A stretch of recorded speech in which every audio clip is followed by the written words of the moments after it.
Okay, so we have one more chapter, and that will be the last chapter.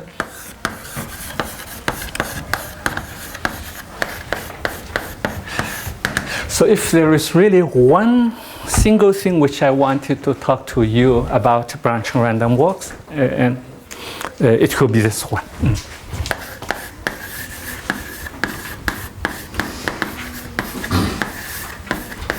It has a strange name called spinal decomposition. Well, we are going to see what it is. Actually, we have already seen this under a different name. So the main goal is to give a probabilistic explanation to this wonderful formula, the many-to-one formula. So I told you that I only knew one thing about branching random walks. It was this many-to-one formula. So let me recall what it is. So the assumption is that I assume that if I sum over everything in the first generation of exponential to minus branching random walk, if I assume that the expected value to be 1, okay, if it's not 1, as long as it's finite, you divide it by its value, then it will be 1. So that doesn't lose anything. Then for any n, if I look at the sum over everybody in the nth generation, and I take a measurable function, let's say non-negative, of the branching random walk from the beginning until the end, this is exactly the same, the expected value of the same measurable function of a one-dimensional random walk, except that you need to add some density function which is exponential to the terminal value.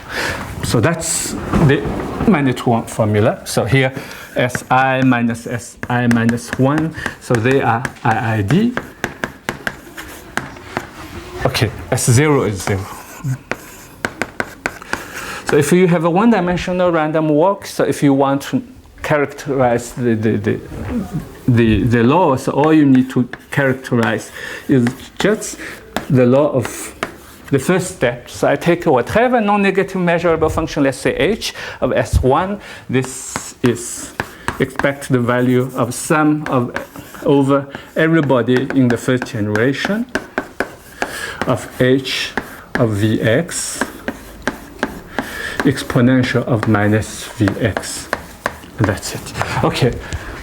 This is equivalent to the -1 formula in the case n equal to 1. Okay. So this is just identical and written in a different way. Okay, so that's the -1 formula, except that the proof was trivial, right? Except that when I stated the -1 formula, I assumed the so-called assumption star. So there was a second identity saying that the expected value of sum over v of x e to the minus vx, it should be 0. But that assumption was only to ensure that the expected value of S1 is 0. So without that part of the assumption, this is still true, except that you cannot claim that the new random walk is mean 0. In general, you don't know. Okay.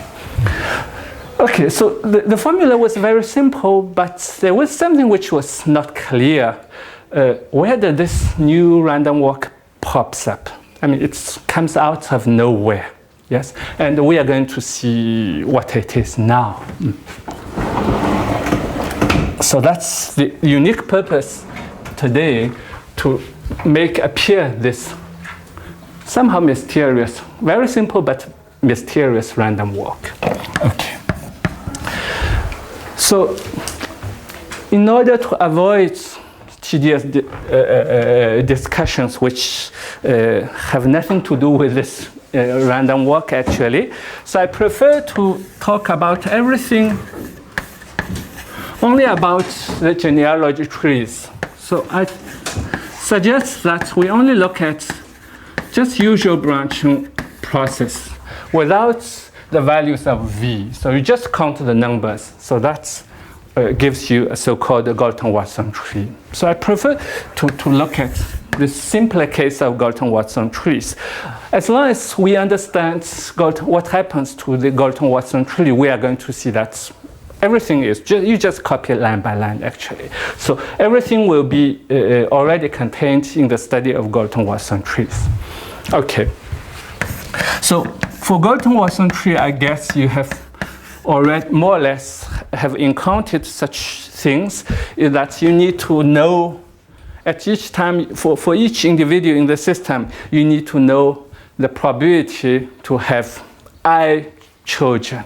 And we assume that that happens with probability pi, right? So this is just a probability on non-negative integers, meaning that everybody is non-negative.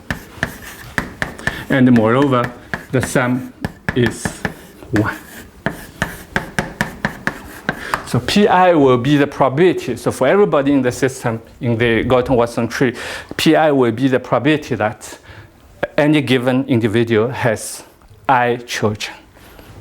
Okay, so it's implicit, but I always assume that P naught plus P1 cannot be 1, because that's not very interesting. If it were 1, it means that either you don't have anybody or you have exactly one child. Then you are never going to have a tree, right? Because either you stop or you have just one child. Okay, it's not very interesting as a tree, right? So I think we want to exclude this trivial example. So it's implicit that I always assume that with a strictly positive probability, you'll get at least 2 children, so that you are going to get a tree. Okay, so now I'm going to cheat a little bit. It's not cheating at all, but I want to avoid some discussions. So when we do probability theory, Kohlenberg told us that if you want to study probability, you don't need to know anything about your probability space. Omega fp, usually we don't assume anything. It's just a very abstract probability space. Usually you don't assume anything, right? But there are some very special occasions where you do use this particular structure of probability space. A typical example is when you study Brownian motion. It happens often that you put yourself in the so-called canonical space of Brownian motion. It's the Wiener space. And where, so that's the space of all the continuous functions defined on R plus, for example, and the probability, okay, the sigma field will be the Borel sigma field, and the probability will be the so-called Wiener measure. Yes? So you use really the exact form of the probability space. So that's a very typical example where you do need the special feature of your probability space omega fp.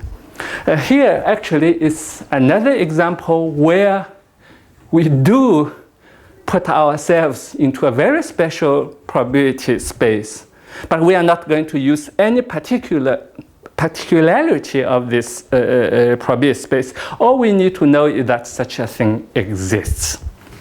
So I'm not going to prove the existence of such a thing, just like I'm not going to prove when you study Brownian motion, you can study Brownian motion without proving the existence of Brownian motion. That's more or less what we are doing now. We are going to use it, but without proving the existence. So I put myself in a probability space omega fp, but this will be very special. So let me first, the first 2 letters in the omega fp is a measurable space, and I'm going to take this as the so-called canonical space. It's not a probability space, there are no measures. Yeah, for the moment it's just a measurable space. I'm going to put the last element p. So for the moment it's just a measurable space. Canonical space of root trees.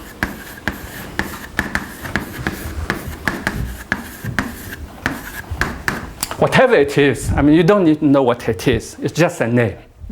Just like when you study the canonical space of Brownian motion, it's just the canonical Wiener space, but you don't need to know what it is. All you need to do is to admit that Brownian motion does exist. Okay, so that's the only place we are cheating. Okay, so what I mean by canonical space of rooted trees, so it's just a measurable space such that any point in the space, small omega, it's just a rooted tree. Okay.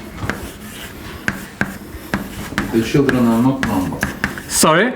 The children are not numbered, right? The The children are not numbered in this tree. You say omega is a rooted tree. Yes. So you have a root. Yes, and then you have. And you have 3 children, but they are not ordered. Oh, they are not ordered. If Yes. Okay.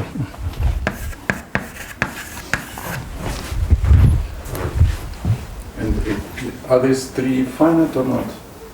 Not necessary. They can be finite or infinite. It depends on the values of the PIs actually. Okay.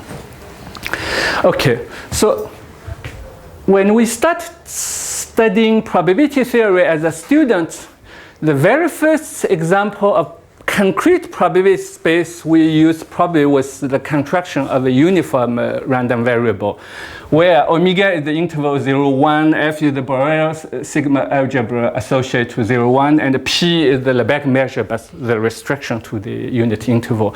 Then we know that the identity map from 0, 1 to 0, 1 is a uniform random variable. Yes? Here it's exactly the same story. Now I look at the identity map from omega to omega. This is really the identity map, such that the image of small omega, so by definition is what I call the T of omega. I defined it as omega. So it's the identity map. Okay. And if omega is the interval is the unit interval, then if by taking the Lebesgue measure on the unit interval, I know that this capital T will be a real random variable which is uniformly distributed. And here is the corresponding result for Galton-Watson trees. There does exist a probability measure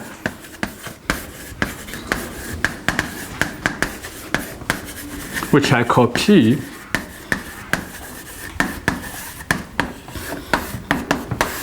This capital P depends on this PIs, such that the identity map capital T under P is a Galton-Watson tree.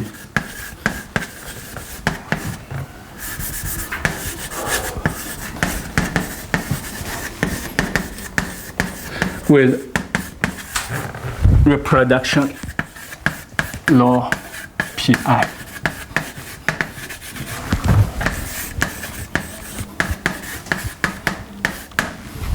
Meaning that in this Galton-Watson tree, everybody has probability PI to have exactly I children. I'm not going to prove the existence of such probability, but you can be sure that such things exist, but otherwise we would be studying something which doesn't exist. Well, that would be a big surprise. Okay, so all we need to do is to admit that such a thing exists. So let me repeat what I just said. When we study uniform random variables, omega was the space capital omega was very simple, was just unit interval. The probability P was very simple, it's just the Lebesgue measure. Yes? Here, my space is a lot more complicated because my random walk actually is not real valued. It's a tree, not just a real random variable. But okay, don't be afraid by the fact that it's a tree. A tree, you know, just a tree. I mean, you just think of it as a real number, and that's it. Okay, so that's the only thing which is abstract in this lecture. All the rest we are going to see that everything will be very, very simple. There will be absolutely no computations.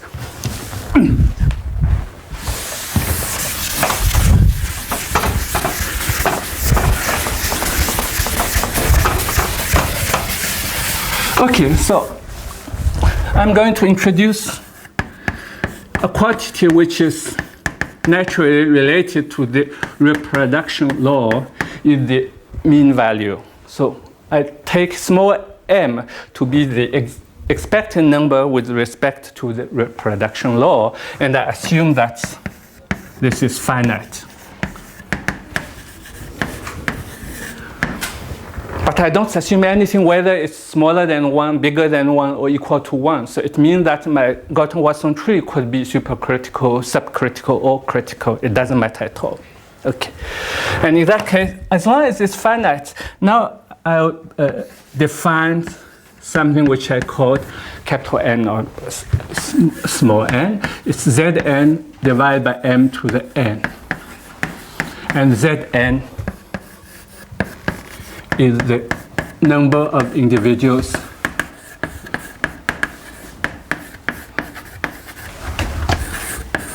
in the nth generation.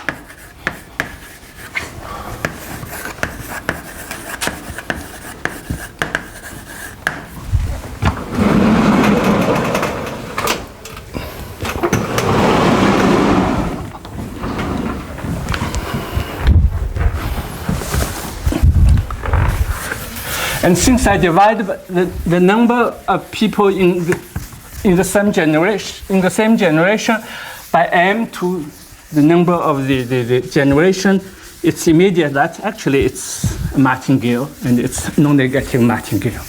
And the initial value of this martingale is 1, because I assume that my Galton-Watson tree always starts with just one individual at the beginning. So m0 is always 1.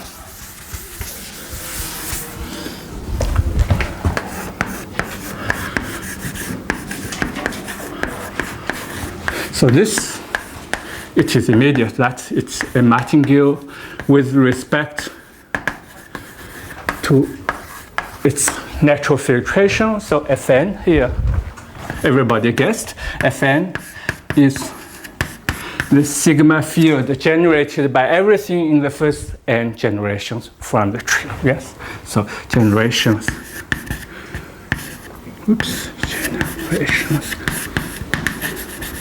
from 1 to n.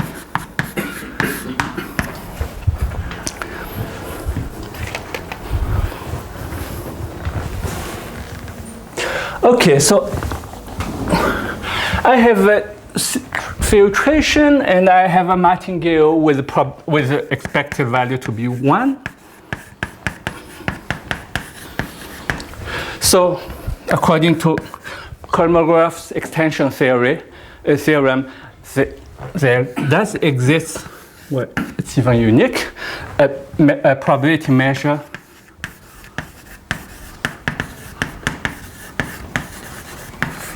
on f infinity, which is our f actually, such that, so on omega f, such that if I look at the restriction of the new probability measure q on any fn, so for any n, it's just the original probability where it's restriction on Fn, but with Hadron-Nikodym derivative, non-negative martingale.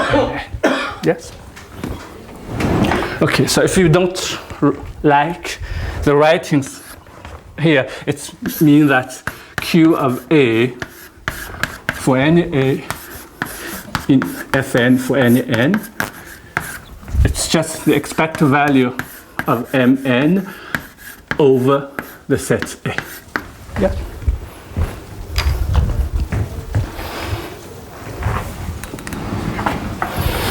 Okay, so far there is nothing very special. I tried, instead of the original probability P, somehow I managed to define a new probability which I call Q. It's not clear why I want to have a new probability Q.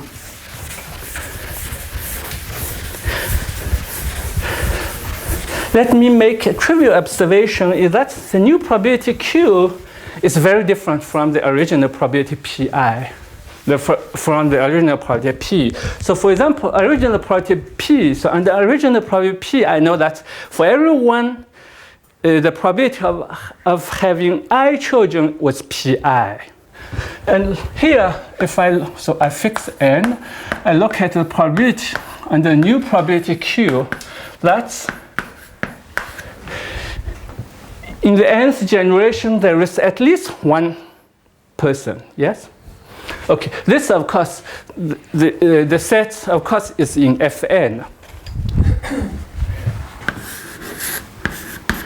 In the sense that if you know everything in the first n generation, then certainly you know whether or not there is someone in the nth generation. That's clear, right? So, by the definition of Q, it's not quite clear. So Q is independent on n. Sorry? Yeah, Q is defined on the whole big space F infinity, which is F. The definition of Q is that red formula. Yes. Yeah, for any n, it's all right only when A is F. This? It is clear, yes. Yeah. But how I can understand that Q, when it is extended to the whole space, does depend on n? This is Kolmogorov extension theorem, which tells you that as long as you have a non-negative martingale, then it's always possible to do this. I mean, that's it. That's the existence, but I don't know very much about how the new probability Q looks like. Or I know a lot better when I restrict in the first n generation. Then I have this explicit formula. But I don't have a form. I don't claim even that Q is absolutely continuous with respect to P over F. Usually it's not true at all. It's clear. It's clear. Maybe I will say something. So, у тебя есть система согласованных мер. То есть, когда сигма-алгебра расширяется, у тебя получается как бы новая мера. Ну, здесь я понимаю, что что-то есть, хорошо, я, так сказать, детально не Но это всегда так. Если это есть мартингал на расширяющей системе сигма-алгебры, да? то возникает вот такая мера, да. То есть, эта мера, она на все более и более широкой сигма-алгебре определена, и потом уже ничего не стоит ее продолжить на замыкании. But that's exactly what you teach your students when you talk about Gersonov theory, right? Yeah, sure. Originally you have Wiener measure and you have new measure which you call Q, such that restricted to Ft, you defined it to be exponential gamma bt minus gamma square over 2t. That's it, right? For any t. But you see that Q is not absolutely continuous with respect to the Wiener measure on the whole space, because otherwise this will go to 0. It's exactly the same story here. Okay, well, we can forget about this. Okay, so now let me look at, I fix an n, and I look at the new probability that in the nth generation there is someone.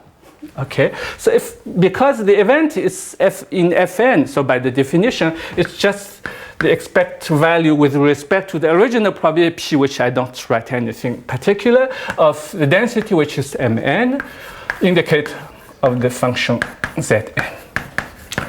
Be at least 1, yes?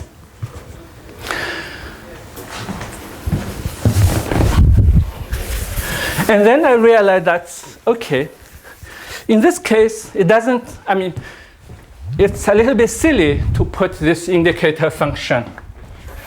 Because if Zn is 0, then by definition, Mn is just Zn divided by something, right? So if Zn is 0, then Mn is 0, so there is nothing. So it doesn't, it's very silly to put the indicator function. So actually, it's simply the expected value of Mn, nothing else. And I know that this is what's 1. It means that for any given n, with probability 1, Zn is strictly positive.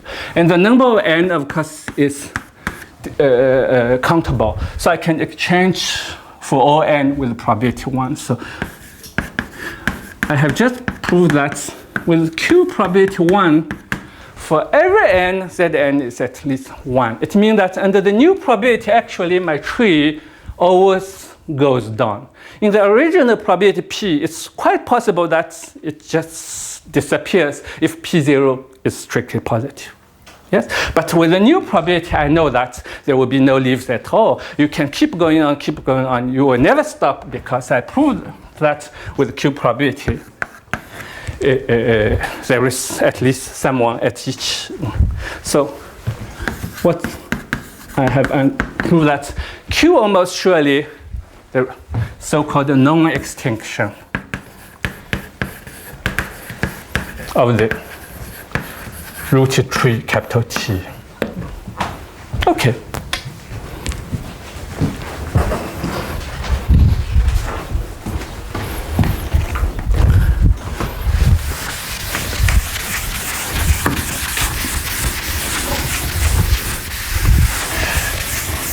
I will need about 5 or 6 lines of computation, and that will be the only technical part here. I'll write it as a lemma. Yes? There will be no leaves. This I don't understand. And the new probability, that You only proved that the tree will go down infinitely. Yeah. Okay. There can Yeah. be plenty leaves. Yeah. Sure. No, there will be leaves. Excuse me. There is no extinction. Excuse me. There are leaves. Excuse me. Yeah. Okay. Okay. So some terminology.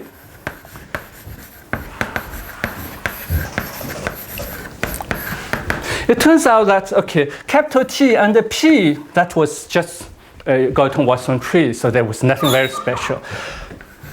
What I'm interested in is the rooted tree under the new probability Q, and this has a special name. Usually it's called size-biased Galton-Watson tree, whatever it means.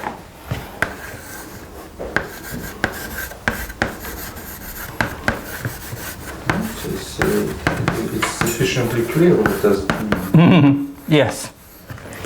You added the density which depends on the size. Sure. Personally, I would, well, it looks a little bit abstract, so my only goal is to describe what it is as a probability object. So for me, it's a little bit long as a name and a little bit obscure to call it size-biased Galton-Watson tree. I suggest that we give it very nicer names, such as, I don't know, Maria Sharapova, for example, which sounds a lot better. And I want to know what it is from probabilistic point of view. And everything will be encoded in the next lemma. So I fix any k, I fix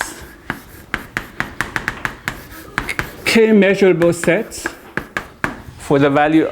So let me remind you that we were in this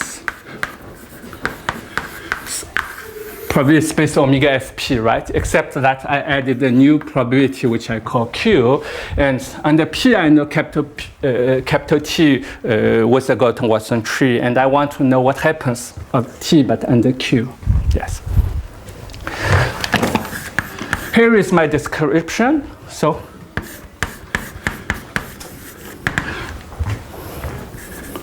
I'm looking at, so capital M will be the number of children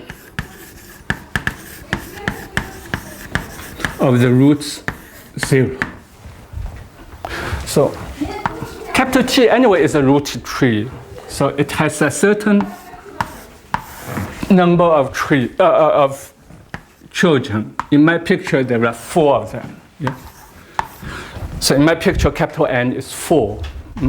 And I look at all the subtrees rooted at the children of the roots. So this first rooted tree, I'll call it T1. This I'll call it capital T2, and so on. The last one will be capital T indexed by capital N, right? It's just a notation. I'll call this. This also is a rooted tree, but I don't know what it is. But at least by definition, it's just a rooted tree. This also is a rooted tree, and so on. And I want to describe their probability behaviors.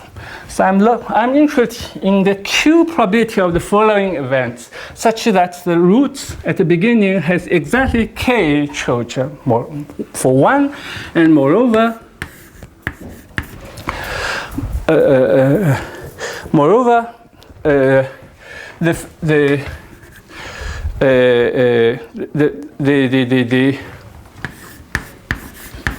first rooted tree is something in the K A1 and the last one capital N. I'm in the set that the last one is K, so that's in the K.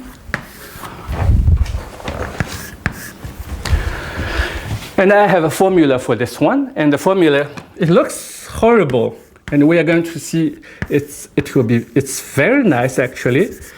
It's K times PK. PK was the original probability that for everyone having exactly K children, right? K times PK over M times 1 over K. Well, it looks a little bit tricky, a little bit silly because I have K here, I have K there. I mean, they cancel actually. Sum over I from 1 to K, P of A1, P is the probability under which capital T is the Galton-Watson tree, multiplied by P of A of I minus 1I is something from 1 to K, right? Then it's Q of A1. Then it becomes P again, A plus 1 until P of AK. So basically, in this big sum, it's the sum of P of A1, P of A2 until P of AK, except that for the ith term, it's not P of AI, but Q of AI. That's the only difference. Yes.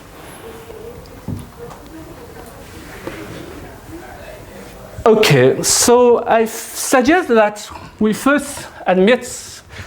Oh, M is the mean value of children. Yes, M is the mean value of children. I think it's that's the first one.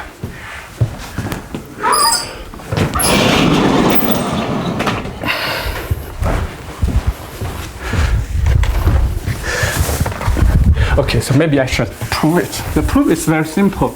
That's the only thing, the only technical parts in this lecture.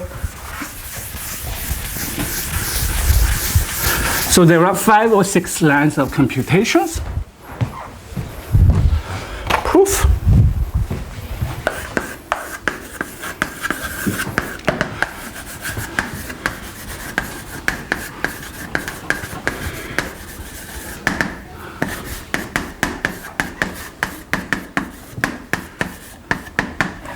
We may assume that, so these are measurable events.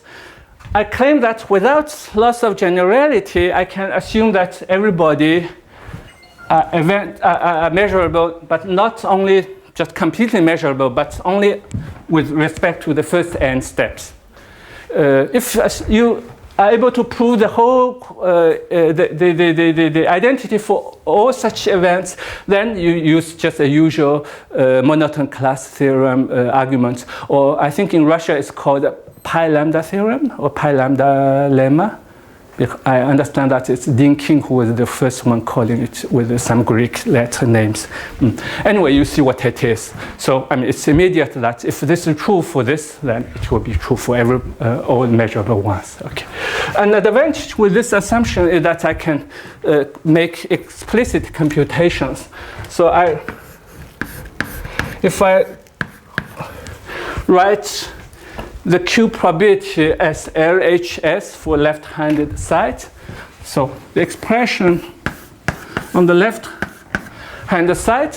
So an advantage is that if AI is measurable to Fn, so everybody here, the event here concerns only n, how would you say, floors. But they start from the first floor, so it means that for the original tree, actually, they concern n plus 1 floors. Yes, so it means that everybody here is measurable with is in F indexed by Fn plus 1.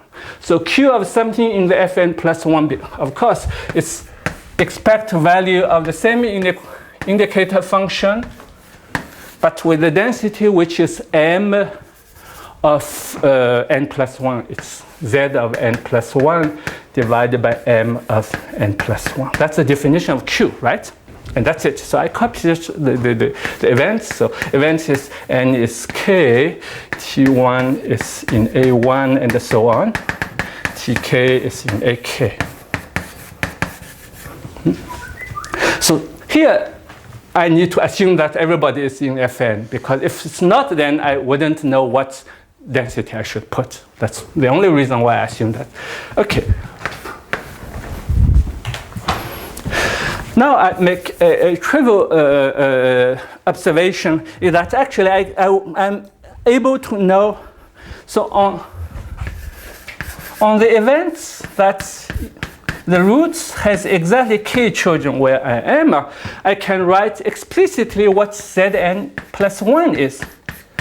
Zn plus 1 is by definition is the number of individuals on this line. So it's the number of individuals in the first subtree, the number of individuals, the second subtree is etc. I put them. Except that in each of the subtree, the generation is not n plus 1, but only n, because the subtrees are rooted on the first generation, and that's it. So Zn plus 1 actually is sum over the ith subtree. So that's Z in the nth generation of the ith tree. So Zni by definition, Zni is the number of individuals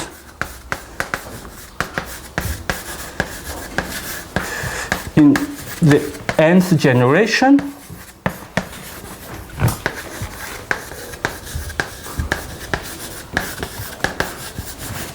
of the subtree Ti. Yes. That's a trivial observation and nothing very special.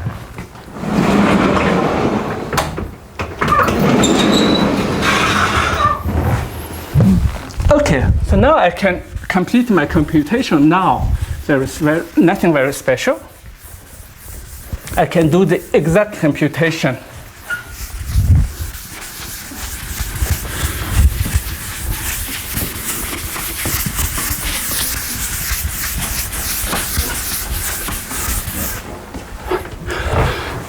So the fact 1 over m to the n plus 1, it's just a constant, so I get it out. Zn plus 1 is a sum over I from 1 to k, I'll get it out. Yes? So now I have the expected value of, so Zn I. Yes? I think I will, sorry, excuse me, I was a little bit, I think I will do it just in one line. I also get out the probability that capital N is k, so that everything will be under the conditional expectation that capital N is equal to k, right? Times, so expected value of Z and I, indicator function, so T1 is in A1 and so on. Tk is in Ak. And I condition upon the event that capital N is k. I hope everybody agrees with me. Yes, there is absolutely no cheating. Yes? Okay. This one, by definition, is just pk. That's the probability that the roots has k children. Yes? Okay, now I look at this conditional expectation. I have k trees, and by definition, I work under the original probability p. So it means that capital T is a Galton-Watson tree. Galton-Watson tree, by definition, that all these subtrees are independent. Yes. So actually, everybody is independent of everyone else. So when you have independence, expectation of product is product of expectation. So for the first subtree, it's just the expected value of the indicator function that T1 is A1. T1 has the same distribution as T, that's Galton-Watson. Yes. So T under P is Galton-Watson. So that's the P of A1. That's concerned the first subtree times P of A2 until P of AI minus 1.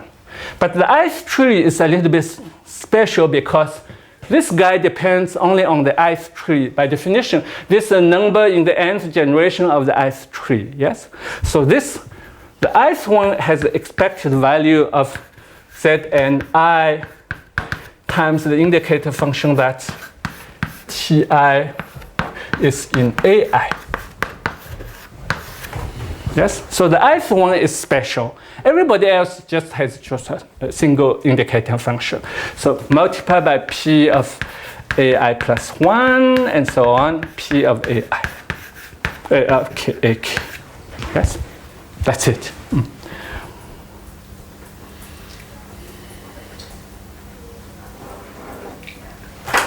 Okay, so I'm almost done. There is only one last piece which looks big. This expected value I need to compute. But this is very easy. Okay, it doesn't depend on the I. It concerns the ith subtree, but okay. You can remove the expected value of Zn times the indicator function that capital T is in the set Ai. Yes? Because each subtree has exactly the same distribution as the original Galton-Watson tree. That's the definition of Galton-Watson tree. Yes? Okay, and this, I prefer to divide by m to the n and multiply by m to the n. Zn divided by m to the n is so-called capital Mn. When I have something with density mn, and this is in Fn, so this everything, okay, I should not forget this factor is Mn. This is the Q expected, the Q value to this event that capital T is Ai. Right? Okay, usually you just write it as Q of Ai. That's it.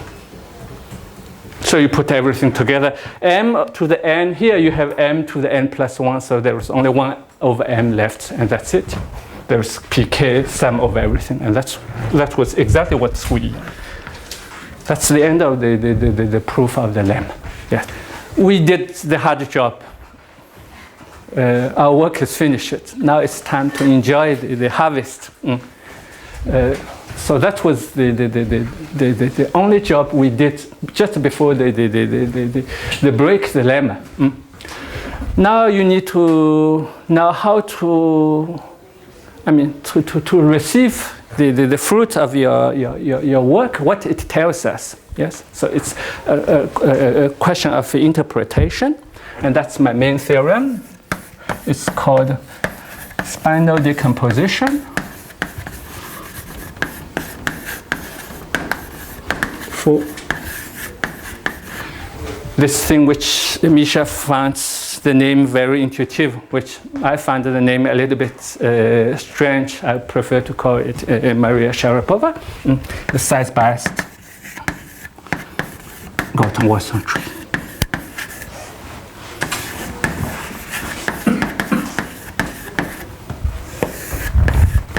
The idea is very trivial because everything is already hidden in this lemma, but the description will take some time. So let me recall what I mean by a size-biased Galton-Watson tree. By definition, is the root tree capital T, but under the new probability Q, right?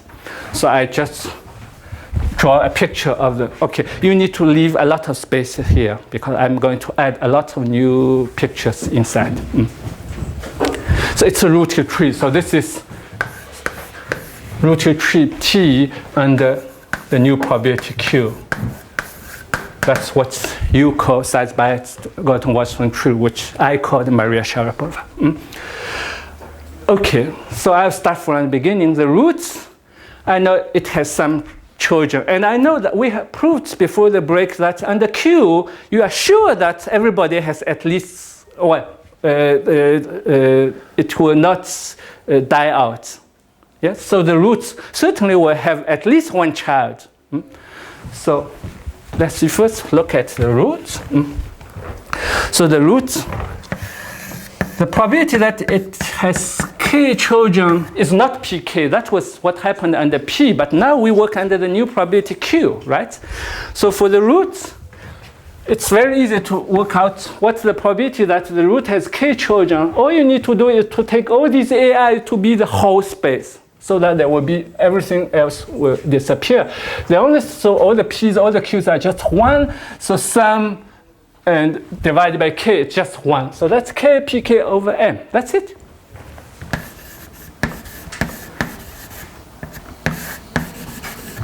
And you see that when k to be 0, it's 0. It means that the root has at least one child, which is comfortable, of course. So this is for k equals at least 1. Yes. So this new probability reproduction law, it often is called size-biased distribution, or size-biased law. And it appears very naturally. I mean, you don't need to look very far. Okay. So you know the distribution of the number of children for the roots. Now I condition on the event that the root has k children, right? So k by definition is at least 1, because I know that will probability 0, it doesn't have any child. So k is at least 1. Now let me describe what happens to the children to the k children of the roots. So what we did before even in the lemma is that we had k subtrees. This was called T1, this was called T2, and that was called Tk, right? Okay, let's see what it means. There is something which I sum over all the values from I from 1 to k. So actually, there is a random variable which is hidden here. That random variables can be either 1 or 2 or etc. until k. Yes, it happens with it chooses the value I with the probability 1 over k. It means that there is a uniform random variable here. Okay, this random variable, I'll call it a color. I'll put red color between this is the first child, the second child, the kth child, because I put myself in the event that the root has exactly k children, right? So I pick up just one child among the k with equal probability. Let's say this one. I call it this red child. Yes? Everybody else is just normal, but one of them is special, it's red. And that happens with probably 1 over k to everybody. Yes. So I choose at random. At random, I mean uniformly, one of the k children.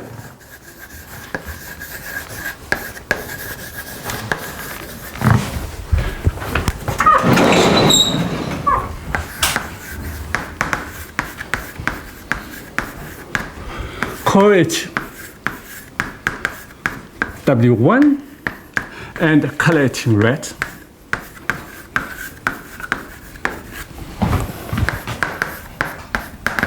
Oops. So the red child is special because he is red. All others have no colors. So all others are normal.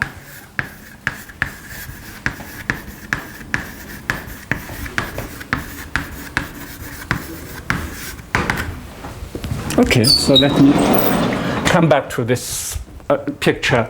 So I put myself in the event that the root has k children. In my case, k is 4. So I pick one of them just at random uniformly. I pick up and paint it in red. So in my picture, I pick up the third one. Yes. So this one has a name. It's called the W1. Oops. So the roots, I'll write it, just call it W0. So W1 is just a special child of W0. Okay? Everyone else is normal. Everyone else, it means that the index which are not I in my formula. And you see that the law is just P. It means that all these subtrees are just the law P. It means that the original Galton-Watson tree. So these are just normal Galton-Watson trees with law P. Okay, so I continue. Normal individuals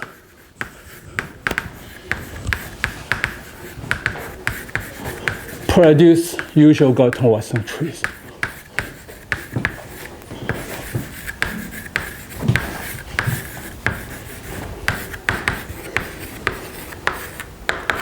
The normal ones, I mean, there is nothing very special. Since they are normal, they just produce usual Galton-Watson tree. But be careful. Usual Galton-Watson means that their distribution is P, whereas we work under probability Q. So it's a little bit strange, right? We worked on, so the new probability Q has no influence on these normal ones. Yes? But the red ones is special. The red one is where the value I is. And for the index I, the law is Q. So the red ones has plays exactly the same role as the original one, because the original one was the root tree and the Q. So I start a new life again from here, which means that you can repeat the same story. So this guy has k children with the probability size bias, meaning k times pk over m. So for sure that this guy is going to have at least one child. Whereas elsewhere, it's quite possible that this guy doesn't have anything at all. It happens with the probability p0, for example. It doesn't have at all. It stops there immediately. Whereas this red one, I'm sure that it has at least one child. Yes. So let's say it has 3 children. That happens with the probability 3 times p3 over m. Yes. And again, among these 3, I'm going to pick up one of the 3 with equal probability. Let's say this one I pick it, I call it W2. This one will be red. So all the others, meaning the 2 others, they will be normal. The normal ones only produce normal Galton-Watson trees. So everything else is Galton-Watson. Except this red one is, again, special. And again, I'm back to the original situation. So this one is going to have k children with probability k times pk over m. Let's say this time it happens with probability p1 over m. It has 1 child. Then you don't need to make choice. For sure that you are going to pick this unique child, and you keep going on. Let's say it has 2, then you pick one of them with equal probability less than this one. So that one will be just Galton-Watson tree, and so on. And you know for sure that you can keep going on forever, because as long as it's red, you are sure of having at least 1 child. So the story keeps going on indefinitely. Whereas all these Galton-Watson trees, it's quite possible that they stop somewhere if P0 originally is positive. And that's the whole story. So you see a tiny lemma which doesn't look very much, actually it tells me the whole story about this Maria Sharapova story. Yes? Okay. So normal trees, and so the W1 has size by the tree. So let me see how it produces.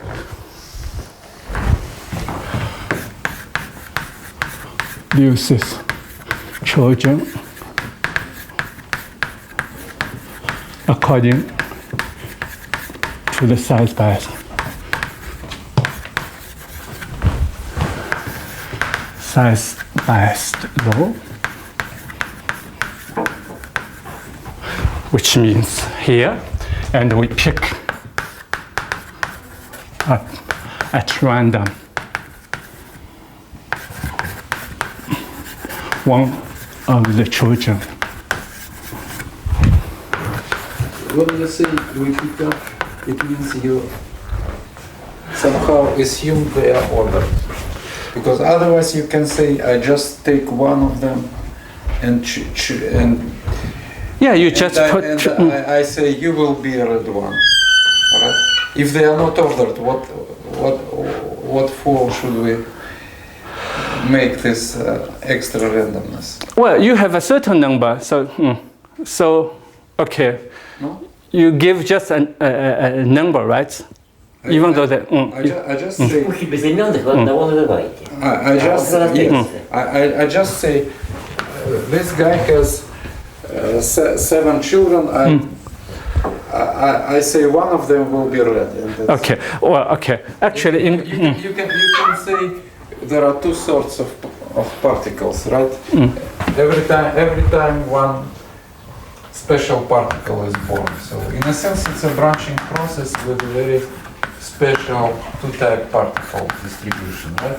yes. You can see like this. Yes. Okay, I think the easiest way is to order it. This one will be 0, this one will be the first one, so this will be, 1, 1, 1, 2, 1, 3, 1, 4, and this, okay. Then there is no problem. And you keep going on. And, okay, one last line, which I have not written, is that everything is independent of everything else and of everything until that generation. Yes, so everything is independent. You see that you can factorize, so you have the independent, and that's it. So this is the whole complete description of this, the law of the root tree T under the new probability Q. Yes, I mean the description is very simple, right? And that was the whole story I wanted to tell you about Galton-Watson tree. Now let's come to branching random walk, but it's exactly the same story. You don't need to know anything more. We have done all the... What decomposition means for Galton-Watson? Decomposition means that you can cut this into independent pieces.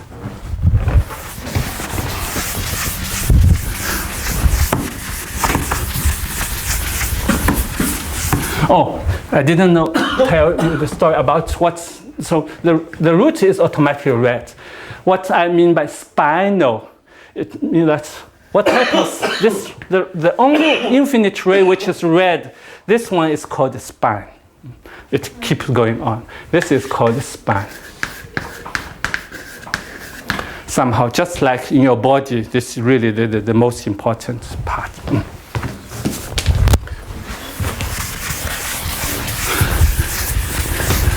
So the side-by the Galton-Watson tree, actually, you have a red one, it's the spine, which is special. The production is size-biased.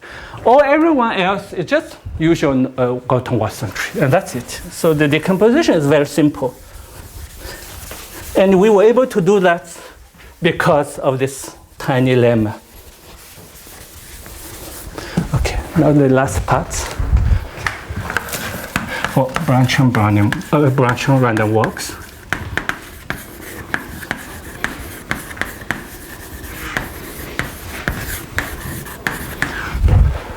So we have this branching random walks.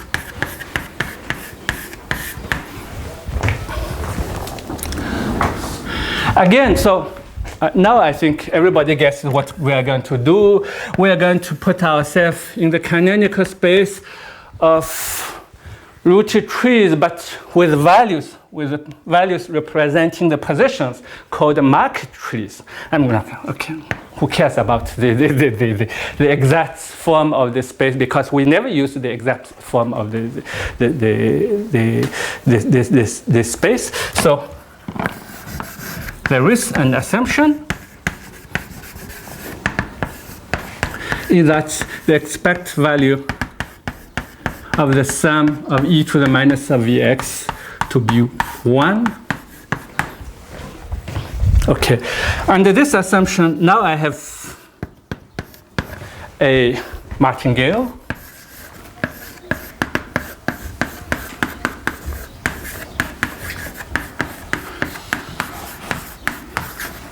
This was our additive martingale. So it's a non-negative martingale. Expected value is 1. So, Actually, if v is 0, sorry? if v is 0, then we get the formula, right? If you want, but you see the assumption is a little bit strange. You had better take some value, well, an arbitrary value. This assumption just means that the Galton-Watson is critical, right? But I don't want my Gaussian to be special. You see, in my previous decomposition, I have no assumption on the value of m. It could be smaller than 1, bigger than 1, equal to 1. No changes at all. M is arbitrary. Here is arbitrary as well.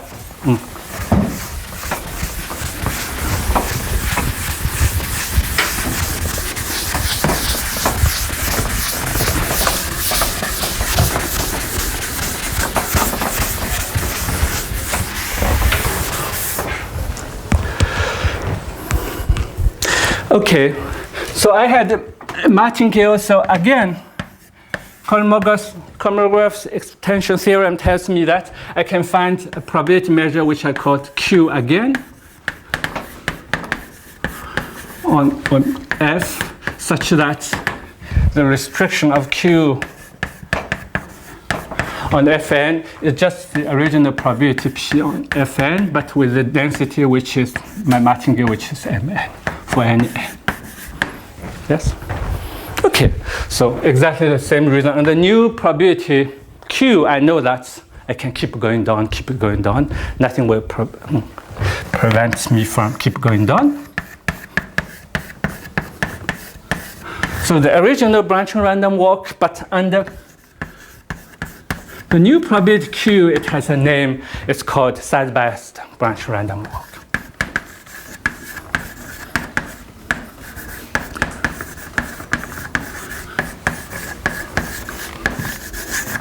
Which personally I prefer to call by Maria Sharapova. Okay, so I'm going to write exactly the same theorem for size-biased branching random walk here, but now you guess how it is proved. It's the same proof, really, and the same picture.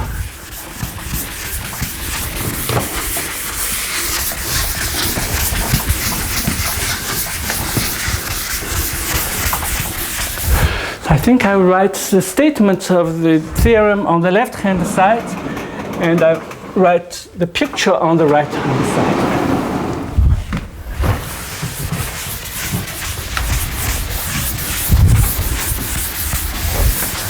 So this will be spinal decomposition.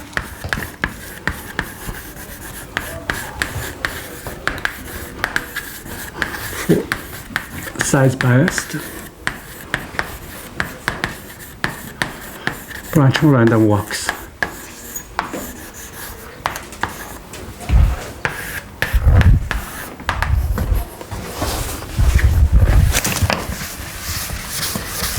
I think everybody guesses what it should look like.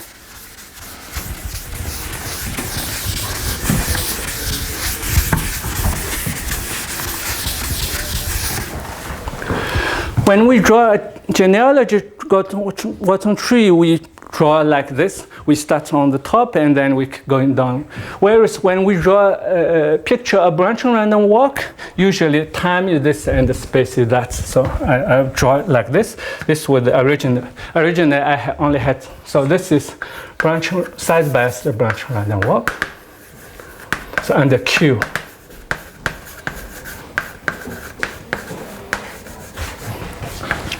The root is automatically size-biased, so it's already automatically picked up as in red. And under the probability Q, I know that you have at least one child. So at least, let's say it has 3 children. And these are positions in the space. So this is the value of V of one of the children. This is the position on the V of the second one, and so on. So now the height has some meanings, right? These are physical positions. And I pick up one of them as red, all others are normal ones. In the Gaussian trees, I just close my eyes, I picked any of them with equal probability. Here things are slightly different because probably you guess that the value of V has some importance. We always prefer small values of V. Here, the smaller the value is, the better chance you have. It means that this guy has much more probability to be picked up and pink and paint it as red, then this one and that one has more chance to that one. Okay, so originally, so let me copy. So children of W1, which is the root is size biased. So when it's red, it's size biased, meaning that you work under Q. So when you work under Q, it means that, okay, the expected value of whatever measurable function of the position of the children of the root in the first generation is v of x for x in the first generation, right?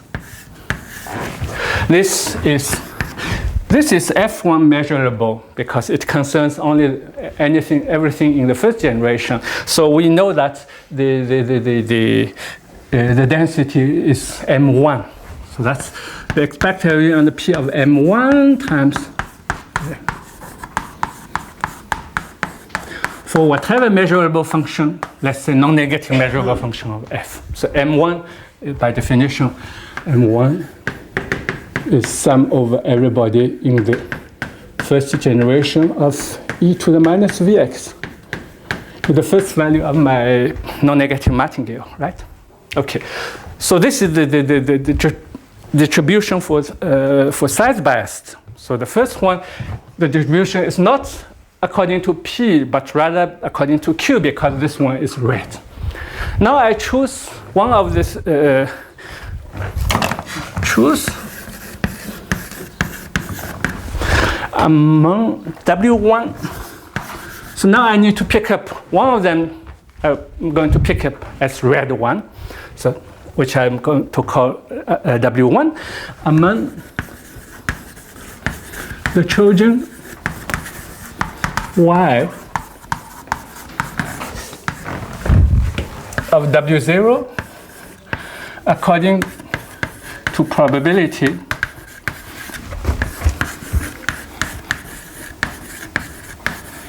and it's not uniform anymore, but rather it's proportional to exponential to minus V of Y. So the smaller V is the bigger the probability will be.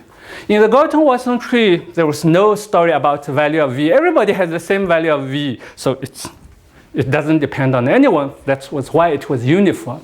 Here, the value of V has importance, yes?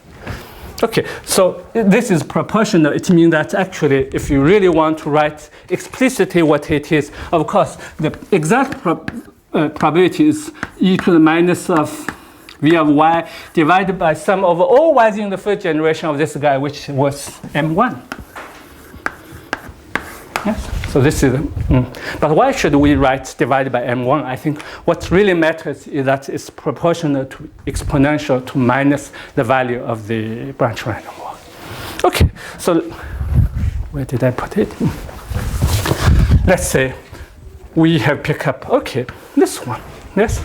So originally this was W1, this 0, W1. Okay, just like for the Galton-Watson tree, I think you guess what's those that were not selected, those are just normal particles. So they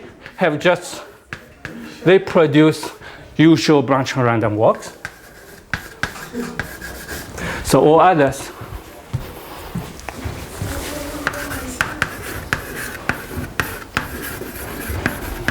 are normal.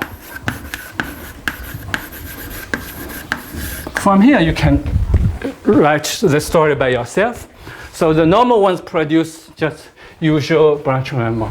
Okay.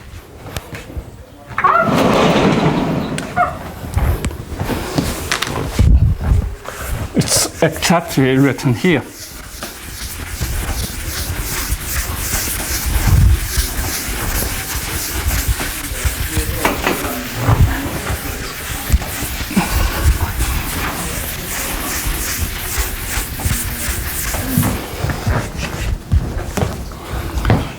normal particles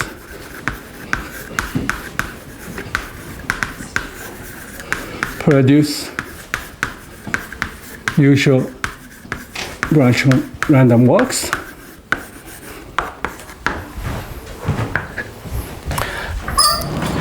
And the W1, which is red, the distribution of the children is size biased.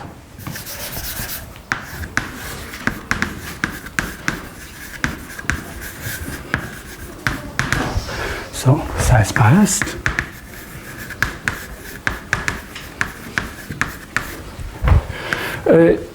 Just like for whatever happens to branch and random walk, when you start somewhere, then everything is shifted to this place, right? You need to add the place where you are born. So it's size biased, but shifted to position where you are born is W of V of W1, and that's it. And you keep. Okay. I write one more line, so choose W2 among the children Y of W1 according to probability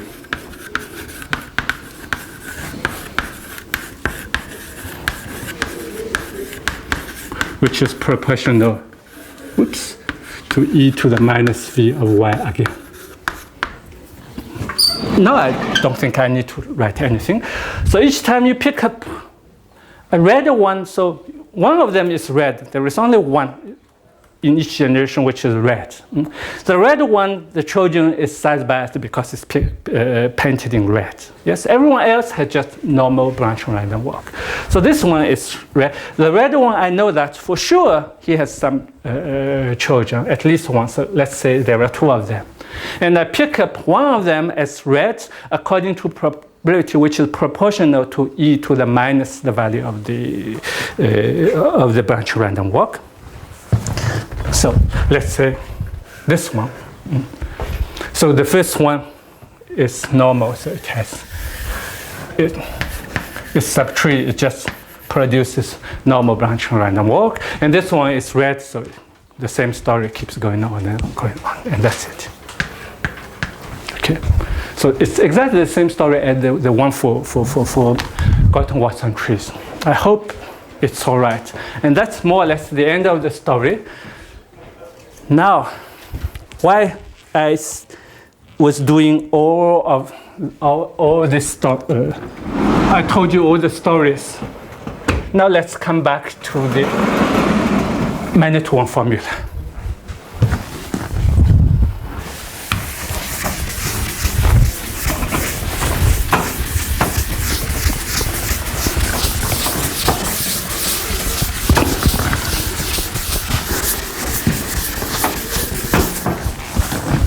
So I suggest to look at what happens along the red line, which means that's what we call the spine.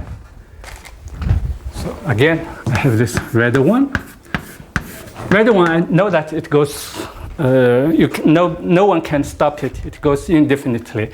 So I look at what happens along the red one. Okay, I look at the difference. I claim that they are IID under Q. Well, V of the root is defined as 0. That's trivial according to the construction, because each increment is just the law is just the displacement of the unique child, which is red, compared to the birthplace, right? So and the Q is IID. So if you have IID random variables, if you want to know what happens, all you need to know is to know the distribution of one of them. Okay, so I look at whatever measurable function, let's say cap H of the first one, because they have the same line, so the same variable. W1. I look at the expected value of whatever non-negative measurable function of one of the random variables, And let's see what I can say about this. Too many H. No? Oh, sorry. This is V of H, excuse me. Yes? It's just the first one in this sequence, right? Okay. I realize that I know how it works. Oh, just one remark. Everything which I draw on the picture is measurable with respect to the branching random walk, because if you know your branching random walk, then you know everything here, except that you don't know where the red ones are. The red ones have additional randomness. Even if you know everything about your branching random walk, you still don't necessarily know where the spine lies. You pick up the red ones according to certain probability, right? Which is proportional to the exponential to minus y. So the red ones are not measurable to the branching random walk. Yes, okay. So let me see. So this H of V of W1, but W1 anyway is, by definition, is one of the children of the root, right? So I sum over everybody in the first generation, and I put myself in the event that X is V1. It's W1, sorry, excuse me. This is trivial, right?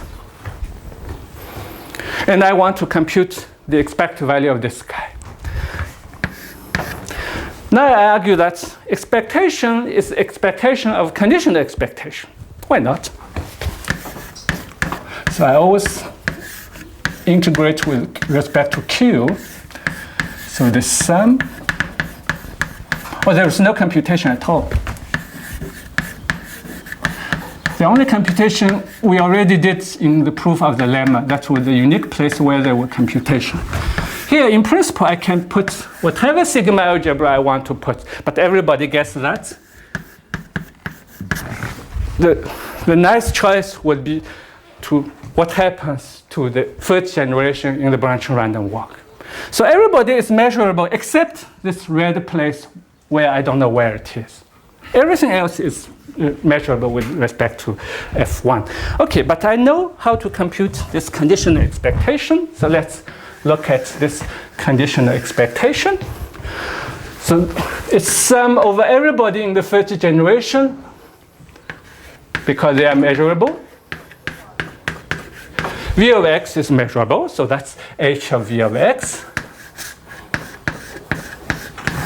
The only thing which is random is this W1. I don't know where it is. So that's the Q probability that W1 is just X, knowing everything in the first generation, right? But I know the value of this one. I know that when I pick the unique red child of the roots, I pick up according to pick X according to probability e to the V of X divided by M1. That's it. So this one is exactly e of minus V of X divided by M1. That's it. Yes. So I know everything. I think I can remove this picture now. I don't need it anymore.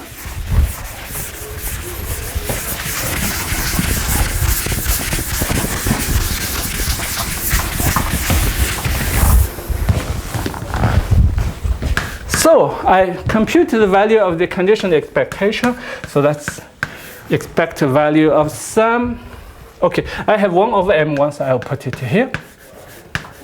Sum over everything in the first generation of H of Vx e to the minus of Vx. That's it. Yes? I didn't do anything but just copy what my computations.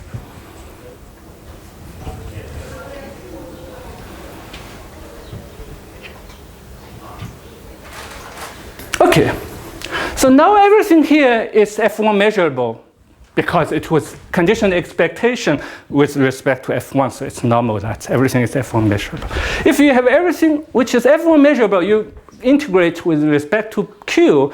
By definition of Q, it's integration with respect to P, but with the density M1. Yes? So that's expected value, but with respect to P, which means that I remove the index Q, multiply everyone by M1, but I had a factor 1 over M1, so the two disappear together.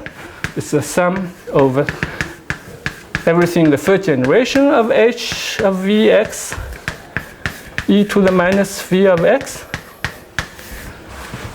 And of course, we already encountered this one. This was nothing but expected value of H of S1. S being the mysterious one-dimensional random walk which pops from the many-to-one formula. It means that, okay, in this ID sequence, everybody had the same distribution as S1. So now I can state my theorem. My unique assumption is the expected value of sum of everybody in the first generation, that's e to the minus v of x, is 1, so that Mn is a martingale. Under this condition, if I look at branching random walk along the spine,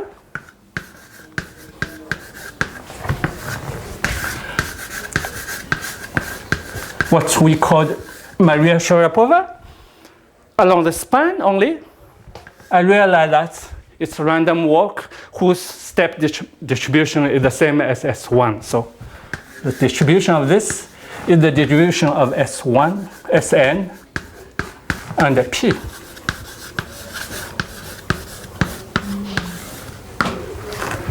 We spent about 5 weeks.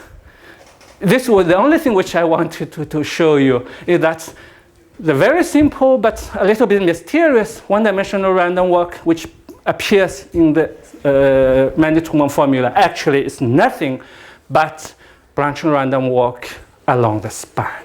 No more, no less. They are absolutely identical. Okay, is it possible to spend 5 minutes to show you just an application of this one?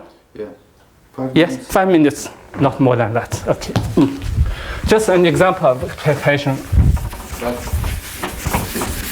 I think still it is an important question whether it is obvious, almost obvious, or not obvious at all to derive many-to-one formula. Sorry? The many-to-one formula, does it fit in this context or not? Okay, we can discuss. Oh, well, but the proof of the formula is, I even didn't give you the entire proof because it was trivial, right? You can show it to your graduate students. Assumption star, meaning that not only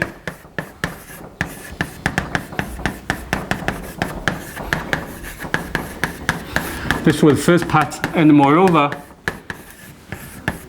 S1 I suppose to be mean 0.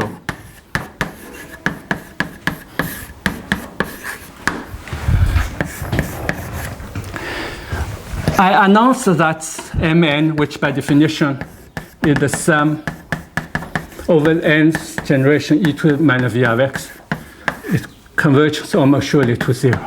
Yes. Now actually it will be a trivial consequence of what we have just proved. Okay. I look at the nth point in the spinal decomposition. So I write a sum of n independent copies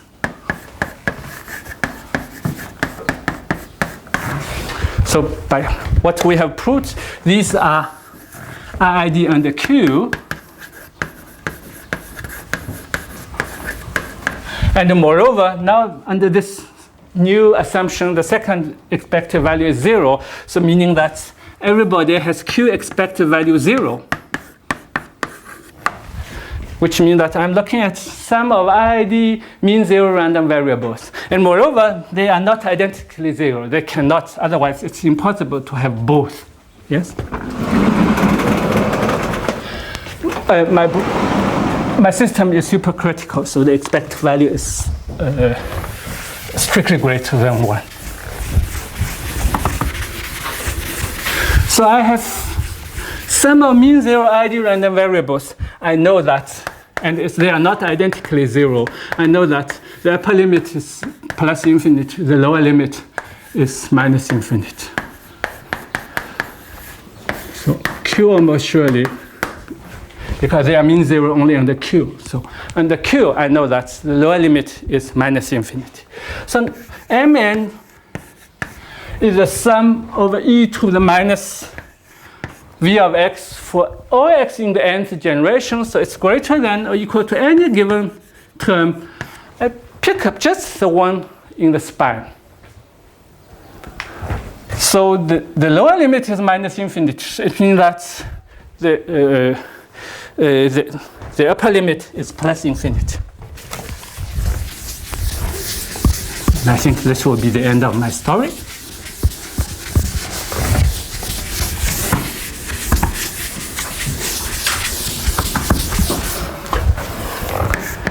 So the upper limit of Mn will be infinite with Q probability 1. Yes, because of minus infinity. Okay, and I claim that this is equivalent to say that Mn itself, it will under Q, right? Now I want to work originally under P. It's equivalent to say that, and the original probability P, it goes to 0. And these two are actually identical. And this is an exercise in the direct book. That's how I learned from my student. Maybe I'll write it here. The direct book and exercise here.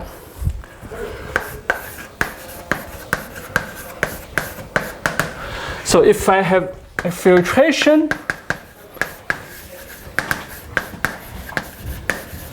meaning that an increasing sequence of sigma algebras, I have two probability P and Q probabilities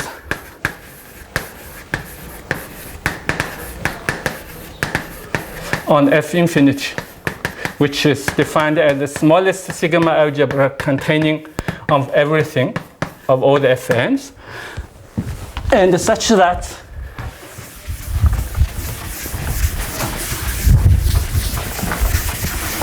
the restriction of Q on each of the sigma algebra Fn is absolutely continuous with P with density, let's call it eta. Yes. And then saying that, okay, I think I should not put it wrong, saying that the upper limit of eta is infinity under the new probability, that's absolutely equivalent to say that the original one, under the original one, converges to 0. So that was an exercise in I cannot remember the number of pages because I didn't write down. And that was the end of my story. And so that's a complete proof. Unless, under the condition that you know how to do the exercise from the direct book. And that was the end of the story. I want to say that there are a few more or less standard references on these topics, which I wanted to share with you. So there are some lecture notes, one by Julien Behestiki. The second one by Anton Bavier. The book is already published, I think, in Cambridge last year. My Sunflower lecture notes, which was published in 2015, and Ofer Zaitoun's lecture notes. I don't think it was a few years ago here in St. Petersburg, by the way. My approach is very close to that of Julien Behestiki, but in all these lecture notes, of course, you can find a whole bunch of additional informations. Most of them rely very heavily on the fact that they all deal with branching Brownian motion. So most of them do rely on the fact that the displacement are Gaussian random variables. Okay, but we see that actually Gaussian or not, it's not very important. Yes, so if it's not Gaussian, certainly the properties are not as beautiful as the Gaussian ones. That's the only difference. But mathematically speaking, you don't really see much difference. Thank you very much.